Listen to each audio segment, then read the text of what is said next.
ദൈവമേ, എന്റെ മോനൊന്ന് പെണ്ണ് കെട്ടിയിരുന്നെങ്കിൽ ഈ കഷ്ടപ്പാടൊന്ന് കുറഞ്ഞേനെ. അച്ഛനെന്ന് പറഞ്ഞ ഒരാളുണ്ടല്ലോ, പണ്ടെങ്ങാണ്ട് ബാലയിൽ രാജാവിന്റെ വേഷം കെട്ടിന്ന് പറഞ്ഞ് പുള്ളി എപ്പോഴും രാജാവെന്ന് പറഞ്ഞ് നടക്കാം. ഒരു പണിക്കും പോകത്തില്ല, മകനെ കുറിച്ചൊരു ചിന്തയില്ല. ദേ മനുഷ്യനെ ഒന്നങ്ങോട്ട് വന്നേ.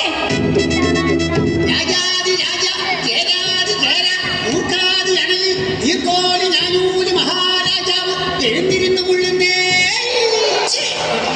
എഴുന്നള്ളുന്നേ.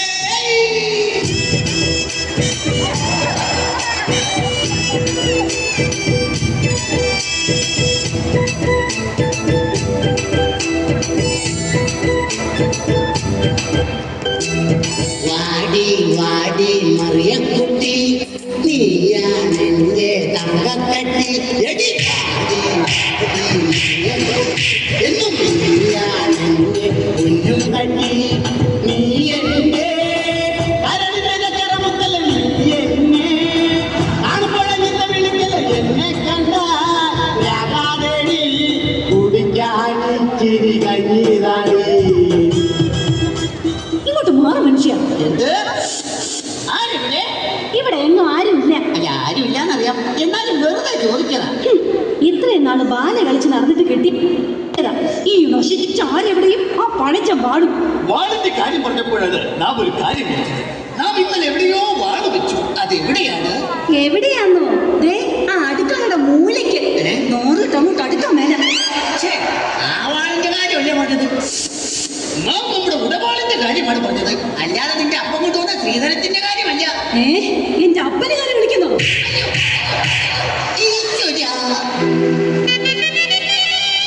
എന്തിന് നീ എന്നെ വിലയില്ലാത്ത രാജാവാക്കി മാറ്റി? എന്നാൽ നാം ഈ അന്തപ്പുരത്തിൽ നിന്നും ഇറങ്ങിപ്പോകുന്നു. എങ്ങോട്ട്? ചൂത് കളിക്കാൻ. ഒരു കാര്യം ഞാൻ പറഞ്ഞേക്കാം, ഇന്നത്തെ കൊണ്ട് ഈ ഒടുക്കത്തെ ചൂതുകളെ നിർത്തിയേക്കണം. സാധ്യമല്ല. രാമായണത്തിലെ പഞ്ചപാണ്ഡവരായ 4 പേരും ചൂതുകളിക്കാരായിരുന്നു. അവരെ പോലെ അടി ഞാനും. എന്നാലേ ഞാൻ മഹാഭാരതത്തിലെ പാഞ്ചാലിയാവും.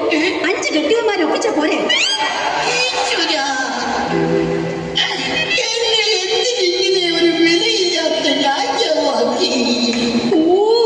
എന്റെ പൊന്നു മഹാരാജാവേ, നമ്മുടെ മകനെ പെണ്ണ് കാണിക്കാൻ കൊണ്ടുപോകാന്ന് പറഞ്ഞ ബ്രോക്കർ ഇന്നെങ്ങാനും വരിക.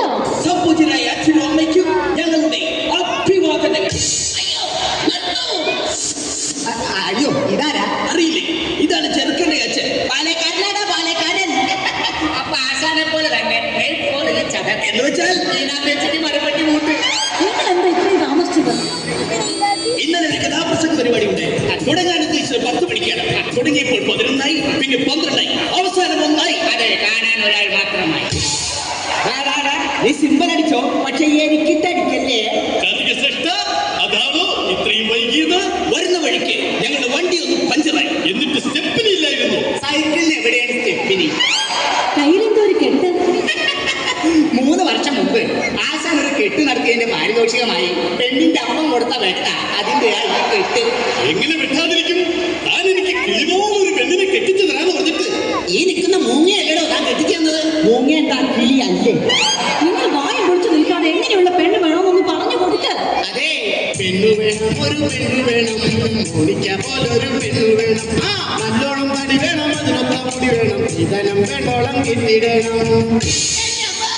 ഞാൻ അവതരിപ്പിക്കുന്ന പെണ്ണിനെ കുറിച്ച് പറയുകയാണെങ്കിൽ സുന്ദരിയാണവൾ, സുമുഖിയാണവൾ, സുശീലയാണവൾ, ജാനകിയാണവൾ, ദലീമയാണവൾ, മേക്കപ്പ് ഇല്ലെങ്കിൽ വല്യമ്മയാണവൾ. സിമ്പലടിക്കല്ലേ. എന്തായാലും വേണ്ടില്ല, ഞങ്ങളെ പൊന്നു പോലെ നോക്കുന്ന പെണ്ണാവണം. ഞാൻ അറിയാൻ പാടില്ലാണ്ട് ചോദിക്കുക, ഈ നാടിന്റെ രോമാഞ്ചമായി പാറിപ്പറന്ന് നടക്കുന്ന യുവകോമളനെ പിടിച്ച് നിങ്ങൾ എന്തിനാണ് പെണ്ണ് കെട്ടിക്കുന്നത്? എന്തിനാണോ? അവരെ കുറിച്ച് നിങ്ങൾക്ക് അറിയില്ല.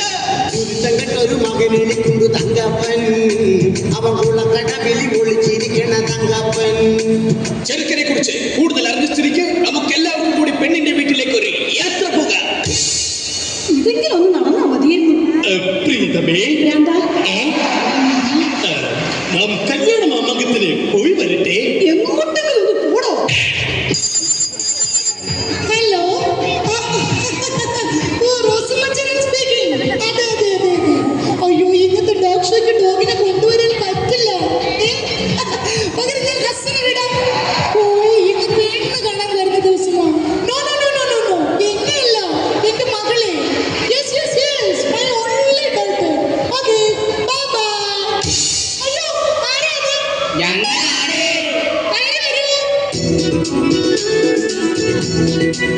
നിങ്ങൾ ആകാംക്ഷപൂർവ്വം കാത്തിരുന്ന ചെറുക്കരി കൂട്ടരും ഇതാ എത്തിക്കഴിഞ്ഞു.